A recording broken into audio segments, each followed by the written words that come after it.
할렐루야. 이 자리에 함께한 온 교우들 가운데 또한 온라인으로 예배하는 교우들도 가운데 주님의 은혜와 자비가 함께 하시기를 간절히 원합니다. 무엇보다 우리의 마음 깊숙한 곳까지 다 아시는 그 주님께서 우리의 상한 영혼의 제사를 기뻐 받으시고 또한 주님의 치유와 회복이 일어나는 이 자리가 되기를 간절히 소망합니다. 장기화되는 코로나로 인해서 우울감을 호소하는 이들이 굉장히 많아짐을 볼 수 있습니다. 여러분들은 평안하신가요? 여러분들의 마음도 혹시 우울한 마음이 있거나 나 코로나 때문에 뭔가 이상하다라는 그런 마음을 갖고 있으신 않으신지요? 코로나 블루라는 현상, 이 코로나로 인한 우울증이 그로 인해서 감정의 살갗들이 좀 벗겨져서 이제 여러 가지 문제들이 발생하곤 합니다. 그 가운데 여러 가지 문제가 있겠지만 저는 여러 가지 문제 가운데 특별히 가정의 문제에 조금 더 시선을 모으고자 합니다. 가장 작은 그룹이고 어찌 보면 가장 밀접한 그룹이라고 할 수 있는 그 가정. 코로나로 인해서 가정의 아픔과 가정의 슬픔이 더욱더 짙어진다는 그런 소식을 접할 수 있었습니다. 이번에 코로나로 인해서 새롭게 또한 생겨난 신조어가 있습니다. 어떤 신조어냐면요. 코비 디볼스. 네. 코비드랑 디볼스 합쳐서 코비 디볼스. 그러니까 코로나 이혼이라는 말이 생겼다고 합니다. 뿐만 아니라 코로나로 인해서 가정폭력의 수치가 높아졌다라고 합니다.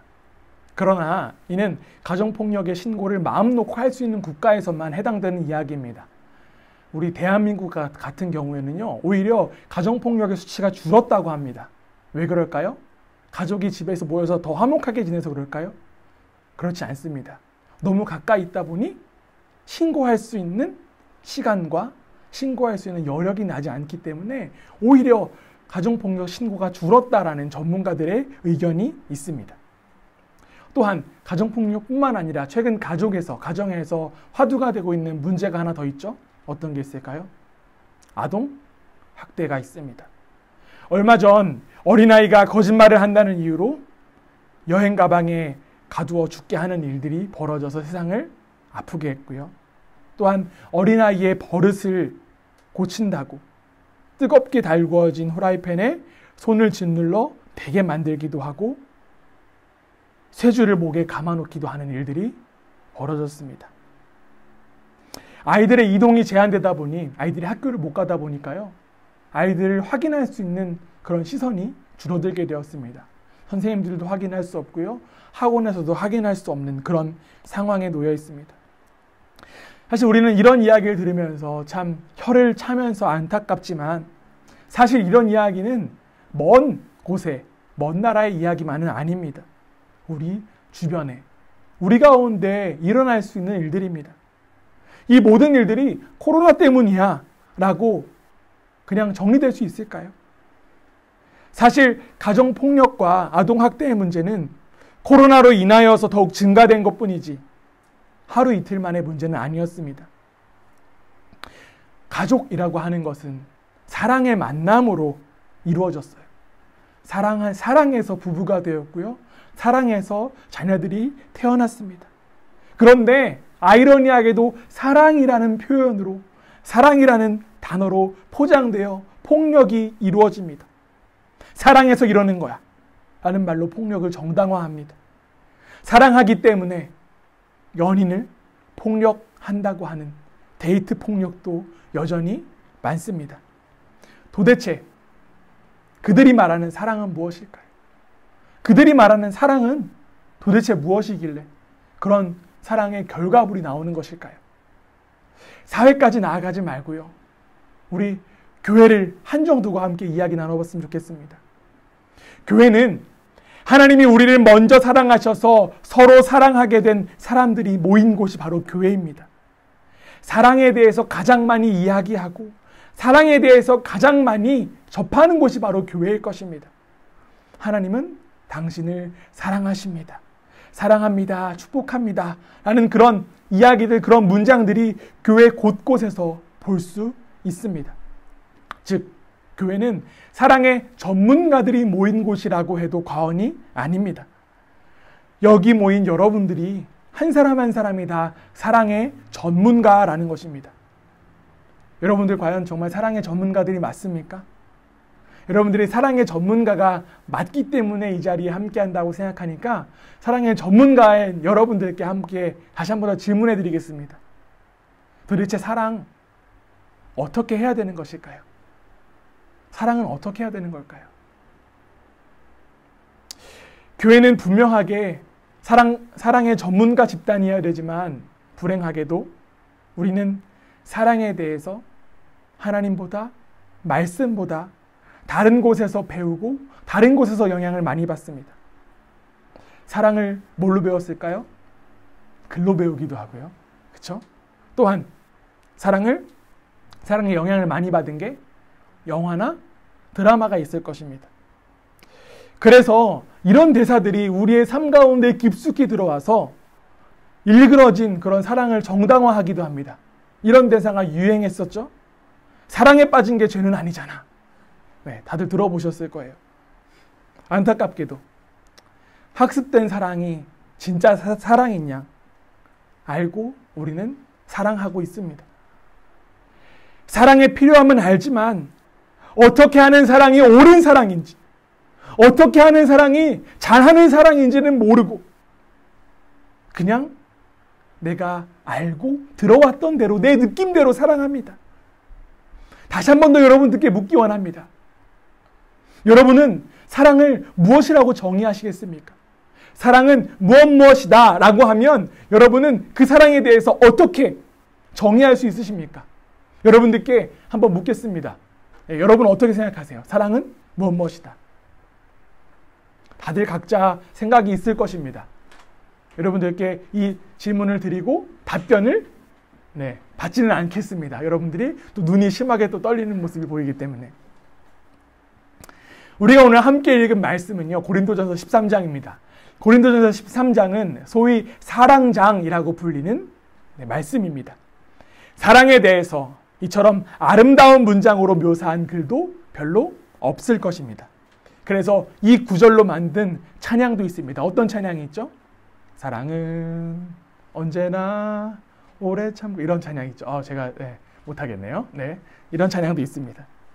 아름다운 언어로 사랑을 표현한 이 구절들을 열심히 묵상하고 열심히 암송한다고 하면 사랑에 대해서 더욱더 잘 알게 되고 사랑은 이런 거야 라고 우리가 정의할 수 있을까요? 사실 사도 바울은요, 이 고린도전서 13장을 쓰면서 사랑은 이런 거야, 사랑은 이런 거니까 이렇게 사랑해야 돼 라는 의도로 고린도전서 13장을 쓰지 않았습니다. 이전에도 말씀드렸지만 성경을 볼 때 단순히 그 본문만 보아서는 안 돼요. 성경을 볼 때는 항상 흐름을 가지고 맥락을 가지고 성경을 보아야만 합니다. 그렇다면 우리가 지금 고린도전서 13장이잖아요. 맥락을 본다는 얘기는 어떤 이야기일까요? 그 앞과 뒤를 본다는 이야기죠. 그렇죠? 고린도전서 13장의 앞장은 몇 장일까요? 12장이겠죠. 그렇죠? 그러면 그 다음 장은 14장이겠죠. 그거는 유치원생도 아는 그런 질문입니다.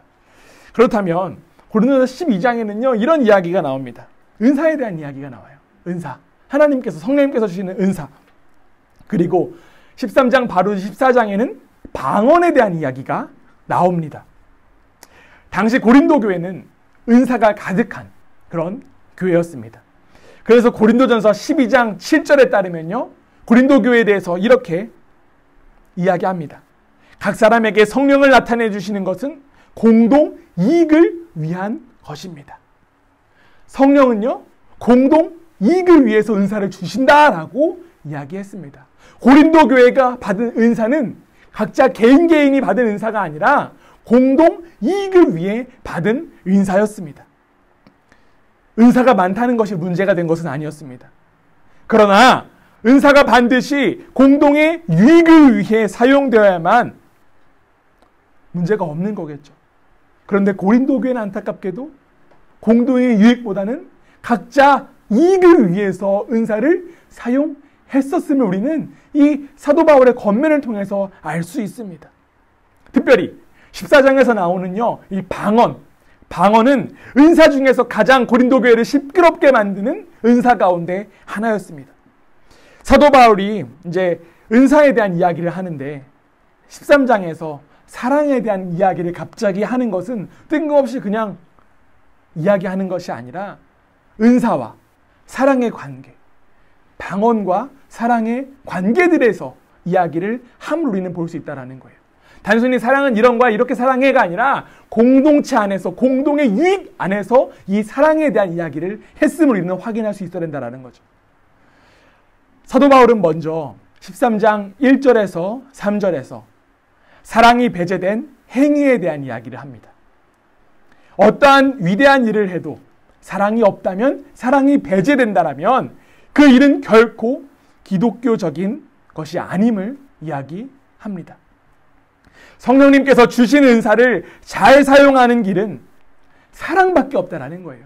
사랑이 밖에 없다. 사랑이 없으면 아무 소용없다라는 이야기를 사도 바울은 전합니다. 사도 바울은 어떤 은사, 어떤 섬김이든 사랑으로 해야 된다 하는 이유를 1절, 2절, 3절에 걸쳐서 이야기합니다. 우리 오늘 성경 말씀 여러분들 이제 보시면서 함께 한번 읽었으면 좋겠습니다. 우리 고린도전서 13장 1절에서 3절 말씀입니다. 우리 함께 눈으로 보면서 마음으로 읽어도 되고요. 소리로 내어서 함께 읽겠습니다. 여러분들께 드린 종이에 제가 적어드렸습니다. 함께 읽습니다. 내가 사람의 방언과 천사의 말을 할지라도 사랑이 없으면 소리나는 구리와 울리는 꽹과리가 되고 내가 예언하는 능력이 있어 모든 비밀과 모든 지식을 알고 또 산을 옮길 만한 모든 일일지라도 사랑이 없으면 내가 아무것도 아니요 내가 내게 있는 모든 것으로 구제하고 내 몸을 불사르게 내줄지라도 사랑이 없으면 내게 아무 유익이 없느니라. 아멘. 사도 바울은 첫 번째로 방언과 천사의 말, 두 번째로 예언하는 능력과 산을 옮길 믿음, 세 번째로 구제에 대한 이야기를 합니다. 이 모든 것들이 사랑이 없으면 아무것도 아니다라는 이야기를 전합니다. 바울이 언급한 이 세 가지 은사들, 사실 모두 어디 하나 빠질 수 없는 정말 귀한 은사들입니다.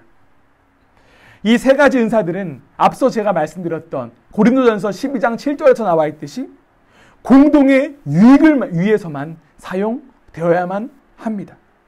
그렇다면 여러분 한번 생각해 보시기 바랍니다. 1절에서 3절까지 공동의 유익에 걸림이 되는 이거는 공동의 유익에 사용될 수 있을 것 같은데요 라고 하는 은사가 혹시 눈에 보이지 않습니까? 뭐가 있을까요? 네. 자, 찾으셨겠죠? 바로 구제라는 게 있겠죠. 구제는 당연히 공동의 유익 때문에 사용하는 거 아닙니까? 공동의 유익을 위해서 나는 구제 활동합니다라고 생각할 수 있습니다. 그런데 구제라는 것은 결국 자신의 것을 나누어 주기 때문에 살신성인의 삶을 산다고 이야기할 수 있습니다. 그러나 바울은 이마저도 사랑이 없으면 아무 소용이 없다라고 이야기를 하는 거예요. 왜 그럴까요? 겉으로는 공동의 유익일지 몰라도 그 속마음에 사랑이 없다면 누구를 위한 것일까요? 구제도? 자기를 위한 거예요. 자기 만족을 위한 구제라는 것입니다. 내가 이렇게 도왔으니까, 내가 이렇게 했으니까 나는 이만큼 훌륭한 사람이야. 나는 이런 사람이야. 내가 구제했으니까 저 사람은 이제 내 말 잘 들을 거야 라고 하는 생각 속에서 구제를 한다라는 거예요. 뭐가 없다면? 사랑이 없다면. 위에서 언급된 그 은사들 모두 귀한 것들입니다. 우리가 세상을 살면서 가장 가치가 높다라고 생각할 수 있는 것들이에요. 그러나 사랑이 없다면 아무 유익이 없습니다. 여러분들 가운데는 어떤 은사가 있으십니까? 성령님께서는 각 개인마다 은사를 허락하셨습니다. 혹시나 나는 내가 받은 은사를 몰라요 라고 하시는 분들 계시다면 그 은사를 발견하시기를 부탁드립니다. 은사를 발견하고 싶으시다라고 하면 먼저 공동의 유익, 공동체를 위해서 섬기는 일부터 해보시길 바랍니다. 공동체 섬기는 일을 하다 보면 그 일이 재미있고 그 일이 나에게 잘 맞고 하다 보면 그것이 은사가 되는 것입니다. 또한 은사는 개발되기도 해요. 공동체 가운데에서 함께 있으면서 함께 사랑하고 함께 애쓰고 나누다 보면 은사는 드러나게 됩니다. 은사는 개발됩니다. 여기서 가장 중요한 포인트도 역시나 사랑입니다. 아무리 뛰어난 은사를 가지고 있어도, 아무리 언어적으로 뛰어나도, 아무리 뛰어난 학식이 있어도, 아무리 뛰어난 실력이 있어도, 믿음이 있어도, 아무리 남을 열심히 돕는다고 해도 무엇이 없으면? 사랑이 없으면 아무 소용이 없다라는 거예요. 신앙생활을 아무리 열심히 해도요, 내가 열심히 교회 나오고 열심히 예배드린다고 해도 내 안에 사랑이 없으면 아무것도 아닙니다. 여러분, 먼저 우리 안에 사랑이 가득 차기를 간절히 원합니다. 자기 사랑은 누구나 할 수 있는 거예요. 내 자신을 사랑하는 것은 누구나 가능합니다. 그러나 하나님을 사랑하고 이웃을 사랑하는 그 마음이 우리 한 명 한 명 가운데 가득 차게 되기를 간절히 원합니다. 특별히 교회를 위해 헌신하는 모든 이들 가운데 사랑을 더욱 사모하시는 여러분 되시기를 주님의 이름으로 부탁드립니다. 그렇다면 우리가 사모해야 할, 우리가 간직해야 될 그 사랑이란 무엇일까요? 이어서 바울은 사랑을 주어로 사랑의 특징에 대해서 이야기합니다. 고린도전서 13장 4절에서 7절 말씀인데요. 우리 다시 한 번 더 읽어보겠습니다. 여러분들 목소리를 좀 내고 또한 마음으로 함께 읽어보겠습니다. 함께 읽습니다. 시작. 사랑은 오래 참고 사랑은 온유하며 시기하지 아니하며 사랑은 자랑하지 아니하며 교만하지 아니하며 의뢰 행하지 아니하며 자기의 이익을 구하지 아니하며 성내지 아니하며 악한 것을 생각하지 아니하며 무기를 기뻐하지 아니하며 진리와 함께 기뻐하고 모든 것을 참으며 모든 것을 믿으며 모든 것을 바라고 모든 것을 견디느니라. 아멘. 바울은 사랑의 속성에 대한 이야기를 합니다. 근데 지금 몇 가지를 이야기할까요? 눈으로 빨리 한번 세보시기 바랍니다. 몇 가지일까요? 네.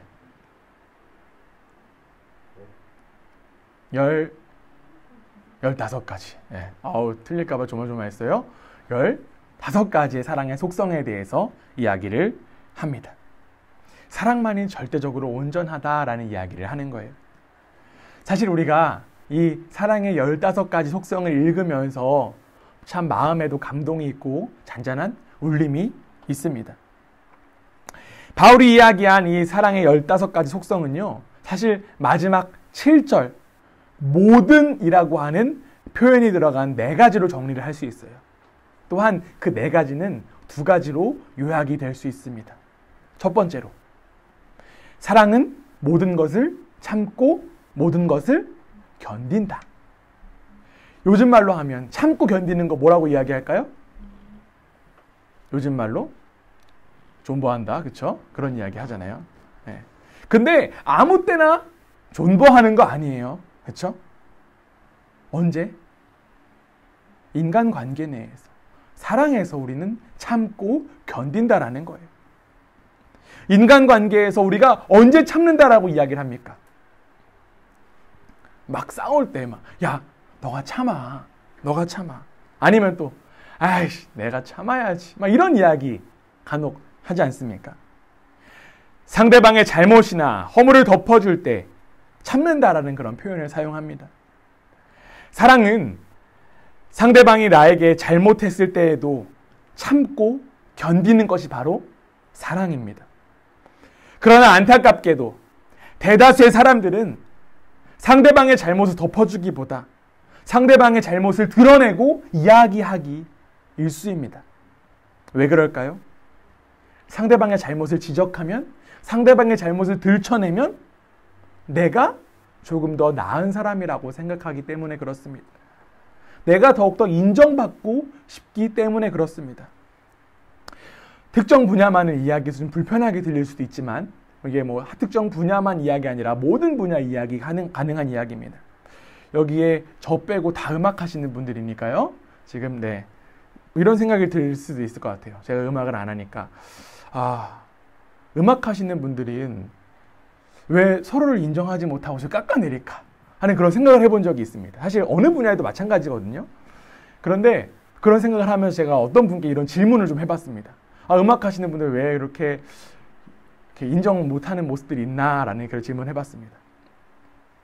돌아온 대답이 뭐였을까요? 뭐라도 한마디라도 이야기해야지 내 자신이 뭔가 좀 더 실력이 있어 보이고 뛰어난 것 같은 느낌이 들기 때문에 자꾸 이야기한다라고 하는 거예요. 물론 건강한 비판 필요합니다. 그런데 그 비판 안에 뭐가 있어야 될까요? 사랑이 있어야겠죠. 무조건적인 비난에 과연 사랑이 있을까요? 무조건적인 까내림에 그 사랑이 있을까요? 이는 비단 음악 분야에만 해당되는 이야기 아니에요. 목회하는 목사님들에게도 마찬가지예요. 저 친구는 설교가 저렇고 막 이렇게 얘기한단 말이에요. 어느 분야에도 동일한 이야기입니다. 상대방에 대해서 참고 견디는 것에 우리는 너무나도 미숙합니다. 모든 것을 참고 견디는 것을 잘 못하기 때문에 우리는 자꾸만 어리석은 짓을 합니다. 어떤 짓을 할까요? 나 참고 견디지 못하니까, 관계에서 사랑해서 참고 견디지 못하니까 어떤 짓을 할까요? 관계를 끊어버려요. 뭐 한다고 하죠? 손절하잖아요. 그렇죠? 손절합니다. 그러나 여러분, 사랑은 참고 견디는 거예요. 우리는 이 말씀이 단순히 그냥 사랑에 대한 이야기가 아니라 사도 바울이 누구를 향해서 했다고요? 교회를 향해서 했다고. 은사와 방언에 대한 배경을 가지고 했다는 것을 다시 한 번 더 기억하면서 말씀을 받아들일 필요가 있습니다. 공동체를 향한 말씀이었다는 거예요. 저 친구는 은사를 자랑하니까 손절해야겠다. 저 친구는 이런 은사를 가지고 있으니까 손절해야겠다. 저 친구는 이런 은사가 없으니까 관계를 끊어야겠다. 형편없네. 그런 것이 아니라 참고 견디고 기다려야 된다라는 것입니다. 고린도전서 12절에는 이런 말씀이 있습니다. 몸은 하나인데 많은 지체가 있고 몸의 지체가 많으나 한 몸임과 같이 그리스도도 그러하니라. 아멘. 한 몸에는요, 눈, 손, 발, 귀 이런 것들이 있어요. 그런 것들이 몸에 다 갖춰지고 있다는 거죠. 그런데 우리도 마찬가지라는 거예요. 우리도 각자가 하나하나가 그런 기능을 가지고 있는 지체라는 것입니다. 우리도 한 사람의 몸처럼 교회도 그리스도 안에서 새 사람으로 창조되었습니다. 다양한 사람들이 있지만 한 성령으로 말미암아 한 몸을 이룬 거예요. 사도 바울은 12장에서 교회를 각 지체를 몸에 대해서 설명했습니다. 우리가 한 몸을 이루는데 쉽게 잘라낼 수 있습니까? 제가 허리가 엄청 아파요. 그래서 제가 허리가 아픈데 잘라낼까요? 나는 허리가 너무 아프니까 허리를 잘라내야겠다. 말이 되나요? 내가 손가락이 너무 못생겼으니까 손을 좀 잘라내야겠다. 말이 되나요? 말이 되지 않습니다. 내 몸이라면 아프지만 회복할 때까지 어떻게 할까요? 참고 견디고 기다립니다. 저도 지금 아프지만 참고 견디고 기다리고 있어요. 그런 것을 한번 생각해 보면 우리가 각자가 한 몸을 이룬다라고 하는 것을, 저 사람 마음에 안 드니까 잘라내야지. 그런 모습은 결국 누구를 죽이는 일일까요? 자기 자신을 죽이는 일입니다. 고통은요, 아픔은요, 살아있는 사람들에게만 느껴집니다. 다른 지체들의 아픔과 고통이 느껴지지 않는다라고 하면 어쩌면 내 영혼이 마비되고 있는 것이고요, 내가 죽어가고 있는 것입니다. 지체의 모습이 나를 찌르고 아프다고 해서 잘라낸다고 하는 것은 결국 내 살을 도려내는 것과 마찬가지입니다. 더 나아가 주님의 몸을 내가 도려내는 것입니다. 사랑은 참고 견디는 거예요. 사랑으로 참고 견디는 우리 모두가 되기를 간절히 원합니다. 둘째로, 사랑은 모든 것을 믿고 모든 것을 바라보는 것입니다. 믿기 때문에 희망이 있는 거예요. 일본의 성자라고 불리는 가가와 도요히코라고 하는 사람이 있습니다. 이 가가와 도요히코라는 사람은요, 젊은 시절에 예수님을 만난 이후로 빈민굴에 들어가고 또한 도박꾼들 만나고 창녀들 만나면서 전도하는 일에 생애를 다 바친 그런 사람이었습니다. 그에게 도박꾼들이 찾아와서 노름 자금을 달라고 때를 쓰면 줬습니다. 어느 날 이 가가와의 친구가 그 장면을 목격하고 이렇게 이야기합니다. 야, 너는 위선자야. 저 사람에게 돈을 주면 저 사람 다시 가서 도박할 거야. 저 사람 진짜 사랑하면 줘선 안 돼. 라고 이야기를 합니다. 그런데 그 이야기를 들은 가가와는 이렇게 이야기를 합니다. 나는 예수님께서 우리에게 하신 것 같이 한다. 어린아이가 넘어지면 일으켜주듯 의사가 환자에게 주사를 놓고 또 놓듯 다 알고 있지만 끝까지 믿어주고 참는 것이 사랑 아니냐? 그의 대답은 간단하고 명료했습니다. 알면서도 속아주는 것, 믿고 바라보는 것이 바로 사랑입니다.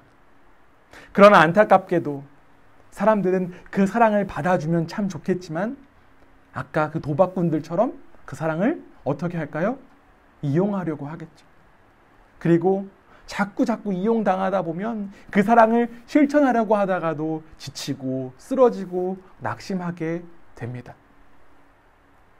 저도 이 말씀을 묵상하면서 저의 삶을 좀 돌아보게 되었습니다. 사역을 한다고 하면서 열심히 사랑한다라고 사랑을 베푼다라고 이야기하지만 그리고 사랑하고 믿어주고 또한 견디고 바라본다라고 하지만 때로는 돌아오는 게 냉대가 있을 수 있고요. 무시가 있을 수도 있고요. 배신이 있을 수도 있고요. 여러 가지의 감정들이 들 수 있습니다. 저도 불완전한 사람이기 때문에 낙심이 들 때도 물론 있습니다. 참고 기다리고 믿고 바라보고 싶지만 반복되는 아픔들, 반복되는 실패와 실망들로 인하여서 제가 신념을 가지고 있는 시간은 지나도 사랑은 남는다 라고 하는 그런 신념들이 흔들릴 때도 있습니다. 그렇다고 포기해야 될까요? 그렇다고 포기해서는 안 됩니다. 포기할 수 없습니다. 왜냐하면 저와 여러분을 여전히 참아주시고 견뎌주시고 믿어주시고 바라봐주시는 누가 있기 때문에 주님이 살아 계시기 때문에 포기할 수 없습니다. 그래서 아프고 힘들지만 일어날 수 있는 것입니다. 우리 모두는 반드시 일어나야만 하는 것입니다. 사도 바울은요, 이 고린도전서 13장에서 사랑에 대한 설명을 하면서 이 사랑이라는 단어를 원어로 아가페라는 단어를 썼습니다. 여러분들 아가페라는 단어 많이 들어보셨죠? 사랑의 표현에도요, 많은 다양한 표현이 있습니다. 한국말에는 사랑이라는 것밖에 없지만 이 헬라어 표현에서는 사랑이라고 하는 것은 여러 가지 표현들이 나와요. 남녀 간의 사랑을 이야기하는 것을 에로스라고 이야기를 하죠. 그리고 친구 간의 그런 우정을 이야기하는 것을 필레오라고 이야기합니다. 그리고 부모와 자식 간의 사랑을 표현하는 것을 스톨게라고 또 이야기합니다. 그러나 바울은 이런 단어들을 사용하지 않았습니다. 아가페라는 단어를 사용했다라고 하는 거예요. 아가페의 그 사랑, 아가페의 사랑은 하나님의 사랑입니다. 우리는 이러한 사랑이 불가능하고 두려울 만한 이 사랑, 하나님을 통해서 경험했습니다. 하나님의 사랑이라는 거예요. 그리고 그 사랑은 예수 그리스도로 말미암아 우리에게 보여졌습니다. 모든 것을 아셨던 주님은 그럼에도 불구하고 참고 견디셨습니다. 수많은 사람들이 예수님을 추종했었어요. 수많은 사람들이 예수님을 따랐었어요. 그러나 예수님은 그들이 전부 다 배신할 것을 알고 계셨지만 그럼에도 불구하고 예수님은 믿어주시고 바라봐 주셨습니다.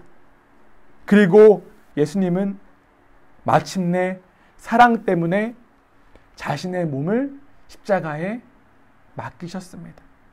주님은 마지막까지 십자가에 달려서 이렇게 말씀하셨습니다.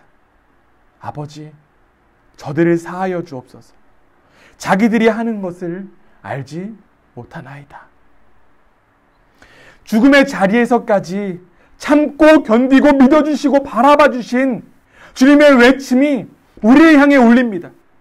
그 외침이 바로 주님의 사랑인 것입니다. 그래서 고린도전서 13장에 이 사랑이라고 하는 단어는 예수님이라고 하는 단어로 바꿔서 읽어도 무방합니다. 여러분들 한번 눈으로 빠르게 한번 읽어보시기 바랍니다. 사랑이라는 단어를 예수님으로, 주님으로 바꿔도 전혀 이상함이 없습니다.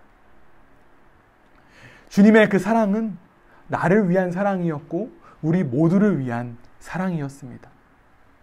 우리 그 사랑을 기억하면서 오늘 본문 말씀 4절에서 7절을 다시 한 번 더 읽겠습니다. 그런데요, 그냥 읽는 것이 아니라 사랑이라는 단어에다가 자기 이름을 넣어서 한번 읽어볼게요. 사랑이라는 단어가 많지 않아요. 지금 몇 개 안 나옵니다. 하지만 그 사랑이라는 단어를 빼고 자기 이름을 넣어서 한번 읽어보겠습니다. 함께 읽겠습니다. 효서는 오래 참고, 효서는 온유하며, 시기하지 아니하며, 효서는 자랑하지 아니하며, 교만하지 아니하며, 무례히 행하지 아니하며, 자기 유익을 구하지 아니하며, 성내지 아니하며, 악한 것을 생각하지 아니하며, 불의를 기뻐하지 아니하며, 진리와 함께 기뻐하고, 모든 것을 참으며, 모든 것을 믿으며, 모든 것을 바라며, 모든 것을 견디느니라. 아멘. 물론 우리의 이름을 넣으니까 사실 어색하고 부끄러움이 듭니다. 왜냐하면 우리가 주님의 사랑에 합당하지 못한 삶을 살고 있기 때문에 그럴 수도 있습니다. 그러나 우리가 자꾸 주님의 사랑에서부터 시작해서 그 사랑을 나의 사랑으로 받아들일 때, 주님께서 나를 사랑해 주셨고 주님의 사랑이 우리 가운데 가득 차 있기 때문에 우리는 그런 사랑을 할 수 있는 것입니다. 하나님의 사랑에 일치된 그 사랑을 우리가 하게 되기를 원합니다. 나도 모르게 그 하나님의 사랑이 자연스럽게 드러나게 되기를 간절히 원합니다. 여러분, 사랑이 없으면 아무것도 아닙니다. 사랑이 없으면 은사는 아무것도 아니고요. 사랑이 없으면 교회는 아무것도 아닌 게 됩니다. 사랑이 없으면 그리스도인의 삶도 없습니다. 반드시 사랑 있어야만 합니다. 하나님은 사랑이시기 때문에 그렇죠. 하나님은 사랑이십니다. 하나님의 자녀들은 다른 것에 열심을 내는 것이 아니라 하나님을 사랑하고 이웃을 사랑하는 데 더욱더 관심 갖고 열정을 낼 수 있어야만 합니다. 바울이 고린도 교회에 전한 메시지가 우리에게 그리고 우리 교회에게 임하게 될 줄 믿습니다. 모든 사랑은 사랑의 근원이신 하나님께로부터 시작됩니다. 다른 것에 영향을 받아서 다른 것에서 배워서 학습되어서 사랑하는 그런 사랑이 아니라 그런 사랑으로 여러분들의 젊음과 열정을 빼앗기지 마시기 바랍니다. 참 사랑이신 하나님의 사랑으로 더욱 하나님 사랑하고 이웃을 사랑하는 우리 모두가 되기를, 저와 여러분 되기를 주님의 이름으로 간절히 원합니다. 하나님의 사랑으로 온 세상이 아름답게 회복되기를 주님의 이름으로 간절히 원합니다. 여러분 사랑하고 축복합니다.